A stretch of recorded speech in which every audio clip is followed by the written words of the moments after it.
We're now 100 days away from the midterm election on November 3rd. Now, the race for Illinois governor, as you know, is on the ballot, though this is actually a three-way race. You know about incumbent Governor J.B. Pritzker, of course, and Republican challenger Darren Bailey. There's also Collin Corbett running as an independent. Now, we will get to know Collin Corbett a little better this morning. He was born in Batavia, Illinois, raised in Palatine, and still calls Palatine home today. He hasn't held elected office before, but he is no stranger to politics at all. He spent the bulk of his career as a political strategist and consultant, about 20 years, in fact, primarily working on campaigns for Republican candidates. He claims to have recruited and trained more than 3,500 people to get involved in the political process over the years. Corbett founded two political consulting companies, one called Core Strategies, the other is Empower Politics. Collin Corbett is smart enough to know from his more than 15 years as a political consultant that he's an underdog in this race. Clearly, he's not letting that stop him. Collin Corbett joins us for a conversation this morning. Welcome to the program, sir. It's great to be here. Now, you've advised dozens of campaigns in your career, I'm sure. I'm guessing you've had to tell clients when it's time to quit or things don't look good. How much does launching this independent campaign fly in the face of the advice you've given in the past? Yeah, I have told candidates not to run as independents in the past because this so rarely works. So I understand it. I get that why people would maybe wonder, why are you doing this? And, you know, maybe people think that this is something that hasn't worked. But what people need to realize is what I'm doing, what we're doing, is different than what's been done before. This isn't just a candidate running as an independent one time. We're actually building an independent movement. We've got a platform on what we're standing for and what we're trying to get done. This is going to continue well beyond November. This isn't just a one-time run. We're building a mainstream independent movement in Illinois in order to give people actual representation, the people who are fed up with both political parties. And that's the final thing I'd point out is ever since the late 2000s, the number of Americans who identify as independents has shot through the roof. It's a record high 47%. Compared to only 25 to 27 for each of the political parties. So independents are the majority now in politics, and that's a new thing. So for those who think maybe that they've seen this before, they haven't. It's a whole new day, and it's a whole new ball game, and we're going to find out in November if this is something that we can continue in the future. Well, you had been a Republican until recently. Why didn't you just run as a Republican in the primary? Yeah, I think like many people, I watched my party continue to move in a direction that I couldn't be a part of. I've talked to so many people who used to be Democrats or used to be Republicans who feel very similarly to me, that they didn't change, it's just the parties left them.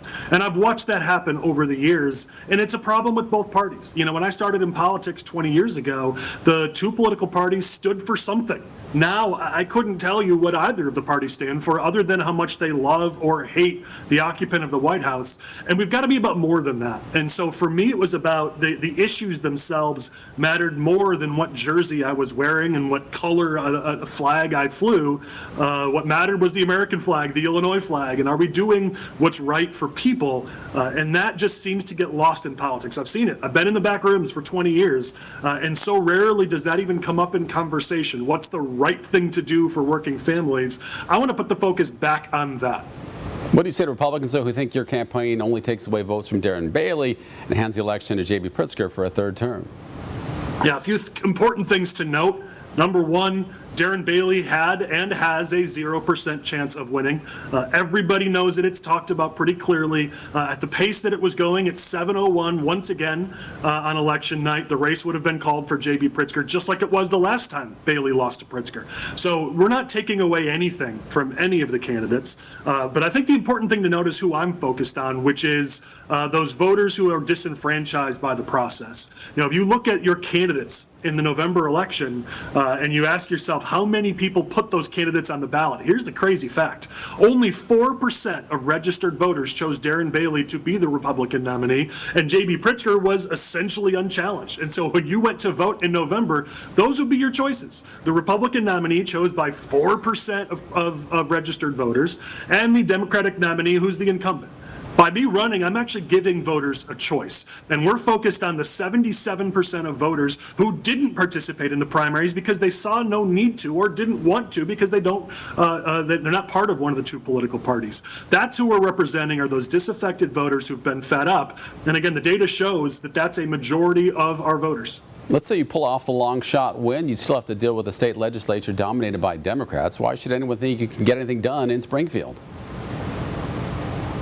Yeah, I know we can get things done, and frankly, I'm excited about the prospect because we've got so many people who are disaffected on both sides of the aisle. It isn't just Republican. Yes, that's where I came from. That was my former party, but over the years, I worked with lots of Democrats throughout Illinois, and I got attacked for it from my own party because I actually believed that good ideas could come from anywhere. It wasn't just from my political party. Maybe it's one of the many reasons why I ended up leaving that party, because to me, you've got good ideas on both sides of the aisle, and I'll be proud to work with anyone who's willing to sit down and say, I want to do what's right for the voters of this state. Our political system, our government system is broken in Illinois. And there are so many people who have contacted me on both sides of the aisle who have said they feel like they're held hostage by the extreme wing of their party, and if they don't play along, they're going to get primaried and they're going to get kicked out in their next election. And so there's a ton of hunger on both sides of the aisle down in Springfield for a mainstream movement just like this. And so I know that we can build a coalition of reasonable legislators on both sides of the aisle. It will be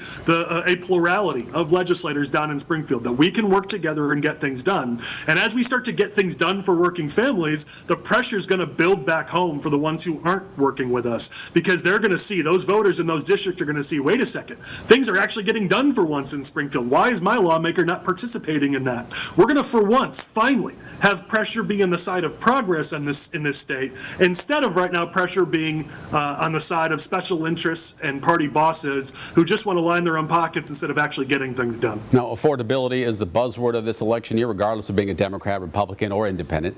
The first line item on your campaign website makes a pledge to lower property taxes. You say it there that politician after politician promised to do this. Clearly, it's easier said than done. How would you make it happen? Yeah, I want to respect your time and not launch into my long answer, though. Anyone who'd like to see that, please connect with me. I'd love to talk to you about it. The full answer here is 10 plus minutes long because it is incredibly complicated to lower property taxes in Illinois. That's why whenever you see a politician tell you in one or two sentences that they're going to lower your property taxes, understand they may be well-meaning, but they're lying to you. It's not going to be that easy. It's going to take a number of steps, and I'll dot point them right now. Number one, we're going to have to reduce unfunded mandates on local governments, because right now there's a massive number of unfunded mandates. 44 more of them were passed in 2025 that get pushed down to local governments, and the vast majority of our local government, the only place they can turn to is property taxes. And so those are ways that Pritzker and Springfield are forcing our property taxes up. We've got to address that. We've got to fully fund our LGDF to our municipalities and fully fund education so that our schools aren't so much reliant on property taxes. And I've got a whole long-term plan on how we can freeze discretionary spending down in Springfield, take advantage of bonds rolling off in 2030 and 2033, and make fiscally responsible decisions over time to achieve that and make that happen. And then as we send that additional funding to those local governments, I want to put in place an innovative program that ties that funding to reduced property taxes. And so it incentivizes your local governments of, hey, you'll get more money from the state, but only if you actually lower property taxes along the way. This is how we get it done, but that's the easiest I could describe it, and even that probably lost half of your viewers. No, people pay attention to that sort of thing.